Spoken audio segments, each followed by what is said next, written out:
Good morning, adventurers. My name is Ben, and welcome to a morning show where I sit around, drink some tea, and talk about D&D. So first up for T&D today, I went with the thematic mug. It feels like the greatest uncle in the universe, and inside of it, we have some Palace Elixir from D&T. Again, highly recommend checking this out. It's a very, very good. They've got it billed on their website as an herbal tea, even though it is a green and white tea mix in it. Still very good, regardless of what, it actually is. It's got caffeine in it, which is nice too. It's a nice little pick-me-up in the morning. It is a pretty light feeling tea, so it does kind of give you that little snap that you need in the morning sometimes. Next up, I do apologize for just being gone for such a long time there. I forgot to mention that I was going to be in Italy for like a week. And I had every intention of shooting a bunch of stuff beforehand, so there was no interruption. And then I was working all the time right up until I left. So that didn't end up happening. So here we are instead, which means that it is a good time as any to go ahead and let everybody know that I'm going to be extending this season to make up for that week that I missed. So look forward to that, I guess, if you are looking forward to that kind of thing. And that's actually probably a good thing given the amount of stuff that we have to go through starting today. So, as most everybody knows, Spelljammer came out yesterday. I was traveling like a madman yesterday, so I haven't had a whole lot of time to actually take a look at this.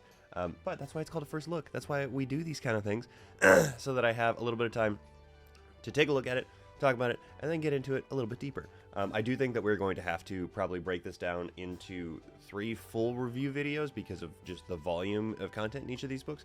But we're going to take a quick look at everything that comes in the set. So let's go ahead and dive in. First and foremost, as has been mentioned before by me and by the internet and by everybody else, and if you just look it up, you can see it, Spelljammer is a 3-volume set. Comes in a box set. You can't buy them individually. That's important. It is a box set, which makes it more expensive than your just straight up standard book that you would get for Dungeons and Dragons. But in the quick little look-see that I took at all of this, I do think that it is probably good that it was delivered as a box set instead of a single volume kind of thing. And we're going to go ahead and we're going to talk about why right quick here. So let's talk.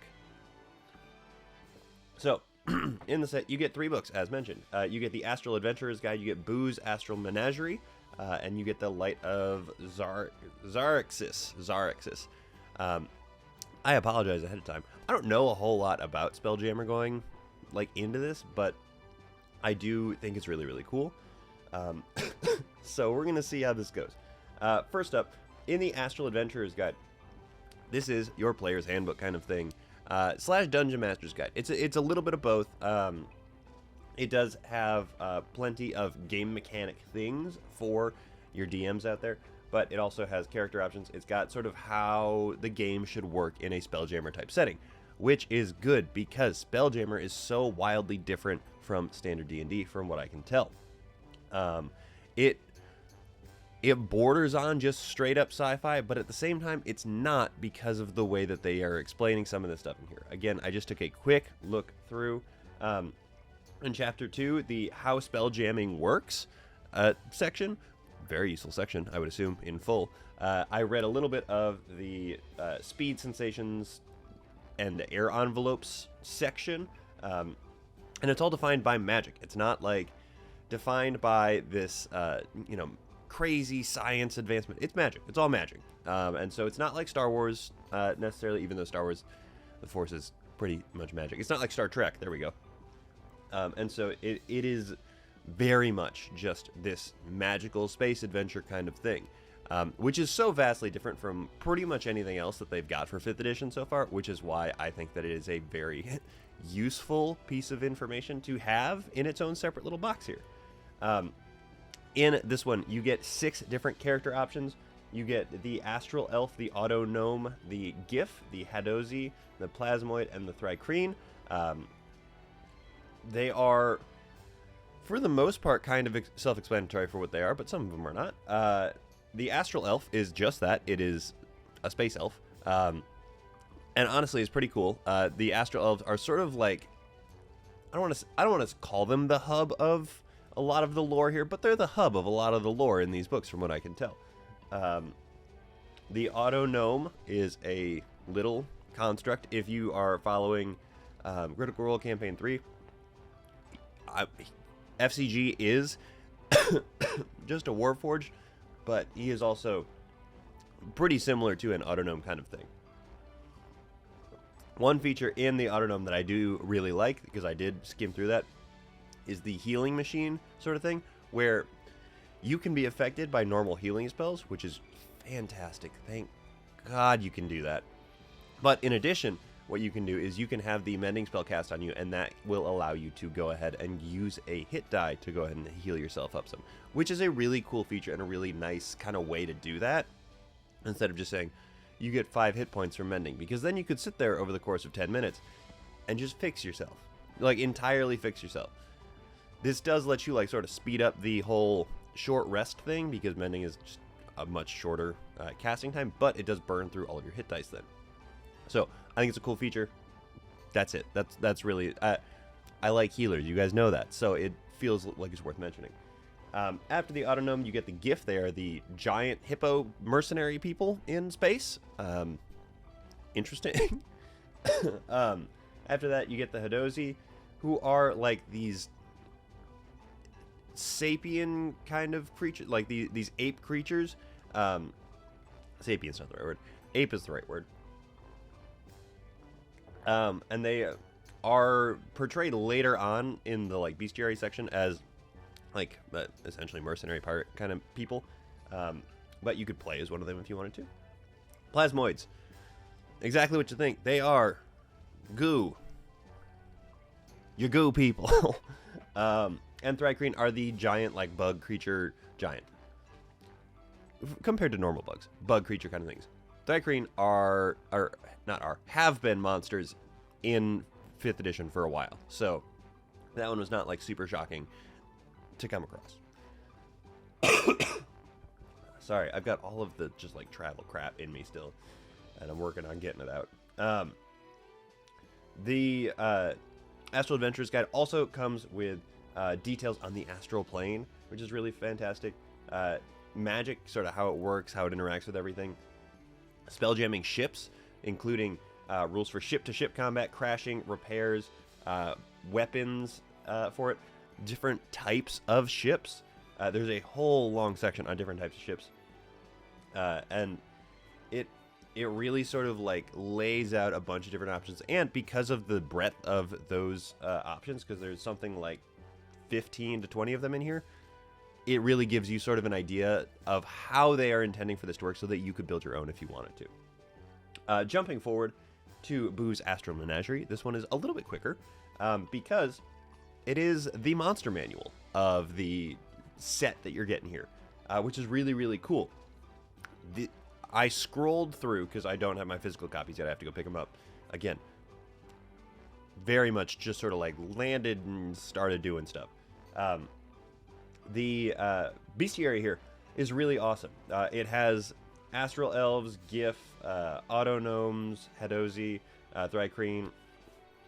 Everything that I mentioned that was a player race before, it has options for them in here.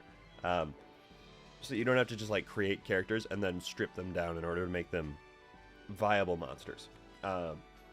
In addition to that, they have some very interesting options in here. We're just going to list out a couple of them here. Some notables, if you will. Let's start from the back here, actually. I'm just looking at the full table of contents here. Vampirates. Undead vampire pirates in space. Space clown. Space clowns. Killer clowns in space. That's literally what it is. Space hamsters. Giant and small. 2 types of dragons. Love them. Solar dragons and lunar dragons. Super cool. Scan through them real fast. Really, really awesome. Super excited to get to like dig into those a little bit more. Working our way backwards here. Megapede. Pretty cool. Eyemonger. Don't really know what that means, but it's pretty cool. And Cosmic Horror is where we will come to on our last one here, in addition to all of the racial ones that I mentioned, and dozens that I did not even like speak into existence here. They are very, very cool. They are really, really phenomenal. One that I was really excited to see in here, like built on a little bit more, is Nyogi. I spent the first chunk of the campaign that I'm running right now using Nyogi as the main bad guys, because it made sense. They were low enough level for the party to be able to handle them. It was different than goblins, because I didn't want to just use like goblins as the bad guys at the beginning. So I was really excited to get to see that they added hatchling swarms, pirates, and void hunters as options for Nyogi, in addition to the ones that are already sort of existing out in 5th edition. But ultimately, the Astral Menagerie is just that. It is a monster book. There is not a whole lot of extra stuff in there. There are rules specifically for wild space encounters, astral encounters, which is really helpful because so much of D&D is played in 2 dimensions as opposed to a full 3-dimensional kind of thing, and then the addition of extra stuff with regard to space and boats in space. It's a helpful little section to have, and so it is just something that I really, really do appreciate them sticking in there, because honestly, it's one of those things that, like, you don't know you need it until you are like, oh god, I have to run this combat, what am I doing here? And so it's very helpful to just have it in there. You don't think about it because you're like, oh, I've run dozens, hundreds, thousands of combats before, surely this won't be a problem, and it probably wouldn't be, but having a little bit of extra rules there is just kind of helpful. One thing of note that I'm going to toss in, bridging between the Astral Menagerie and the Light of Xarxis, this setting does kind of assume guns. It assumes that guns are kind of part of it. There's a lot of built-in firearm stuff in here, which again is part of the reason that I think it's a really good, like, sort of capsule in its own right, because if you just release it in a bunch of different books that are coming out, then it becomes fuzzy on, like, okay, well, what do I do if I don't want to have firearms as part of this whole setup here? Like, what if I want this to be a pure magical kind of thing and I don't want to have to deal with the mechanics of firearms? It's helpful to have it separated out. Several of those stat blocks that I mentioned do have firearms built into them. I am pretty sure is part of this adventure, which is the next thing we're going to talk about. And there is a little bit of, just a little mention of it in the Astral Adventurer's Guide, but it is most prevalent from what I saw in the Astral Menagerie because of the fact that it is baked into a bunch of those stat blocks. Fair warning to everyone. Finally, we come to the Light of Xarxis. Xarxis. I don't know how to pronounce it. XarYxis. Sci-fi fantasy kind of spelling of stuff. That's what it is. This is an adventure module. Different than maybe what you would be expecting because of the fact that it is a 3-volume set. So much of our stuff is based in 3s here, with our sort of core rules set with the Dungeon Master's Guide, Player's Handbook, Monster Manual, our expanded rules set with Tasha's, Xanathar's, and blanking on what comes else in there. Volos? Mordenkainen's Multiverse. There we go. Got it. That's not what it's called. Monsters of the Multiverse. There we go. Made it eventually. So you would think that maybe it is set up to be something with a third sort of like core rulebook kind of thing, but it's actually not. It is it's a space adventure, which is cool, and I'm actually very, very excited about that specifically. I have not gotten to read this yet. Fair warning, I don't know anything about this adventure. I read the introduction, but I was also trying to read 2 other books at the same time to get enough information to be able to make this episode. So, bear with me here. And this is part of the reason that I feel like I'm going to have to break up the actual full takes on them, because it's a lot of pages. So, what's cool about this adventure is that it is built to be a short-term campaign. It is, as they say in the beginning, it is 4 chapters, or 4 parts broken up into 3 chapters each, which means, and each of those chapters is intended to be played as a single session. So, that means that you are going to be looking at 12 sessions here. That is a manageable number of sessions if you have people who can commit. Especially if you end up doing like multiple sessions in a day. Each of these is intended to be 2 to 3 hours long, which is actually better than probably something intended to be 3 to 4 hours long. It's easier to carve out 2.5 hours of your day than it is 3.5 hours of your day a lot of the time. And so having it set up in 4 parts of 3 sections each makes it so that you are really just kind of chunking out the adventure in a way that lets you sort of prep a quarter of it at a time, which is really, really helpful. It is something that I am coming to appreciate a little bit more about this. I want it to be something that is more consistent with what they end up doing normally. I do love the chapters in like Storm King's Thunder, Curse of Strahd, that kind of thing. But having it broken down like this, especially for a early adventure in this setting, is super helpful. I hope they do it a little bit more with some of their like beginner-friendly stuff as they move forward, because this is the way that is helpful for a module to be set up for new dungeon masters. If somebody is coming in with their friends and they're like, hey, we want to play a like space adventure in Dungeons and Dragons, they can pick up this set, and this adventure here will be like, okay, the next 10 pages or whatever are exactly what you need to be able to run this section. And that is helpful. That is so helpful. It is like, okay, this is about how this should be paced as well.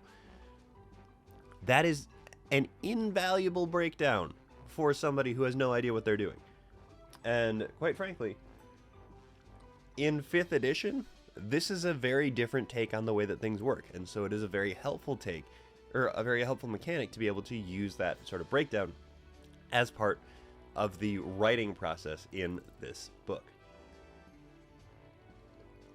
So, as I mentioned, I don't really know a whole lot about the actual adventure, but I am excited to get to see how it works itself out given the way that this is set up. And I'm excited to see how these 3 books kind of interact with each other past the whole, like, this is an entirely different setting, a massively different setting from anything that we have so far, so you better buckle in and be ready to go. I like that a lot. That's a very helpful kind of thing. And so, again, I think that it is very much worth being in this separate set in its own, like, sleeve kind of thing. I do understand that, like, I wish I could buy them each individually so that I could just have, or I could pick them up as, like, needed. Or if somebody is like, man, I don't want the adventure, you don't have to pick that up. But I think that it is a good model to sort of build your stuff off of. And honestly, it's nice to just have at the same time, even though I know it is a little bit more expensive. But that is the first look at all the Spelljammer stuff. Thank you guys so much for coming along on that weird adventure with me. Let's go ahead and let's talk about the shows we have for today and tomorrow. We have, in no particular order, today we have Dimension 20, Knocked Prone, Venture Maidens, Trials and Trebuchets, and Roll Out. And then tomorrow we have Critical Role, obviously, Authors and Dragons, NADPOD, and LGBT D&D. Go check them out, guys. Let them know that I sent you, because, again, someday somebody's going to say something to me about it, and it's going to be funny. And those guys are for a lot of much larger streams, so, like, I'm sure it won't do a whole lot, but who knows? I don't know. Anyway, that is everything I have to talk to you guys about today. So, with all that said, thank you so very much for making me part of your morning routine. I really do appreciate it. And thank you so much in particular to my patrons. You guys are the ones that make this show possible. If you're interested in becoming a patron, check out the link in the episode description. Yep, that's it. That's what I got. So, with all that said, guys, don't forget, drink tea, play D&D, and keep on rolling.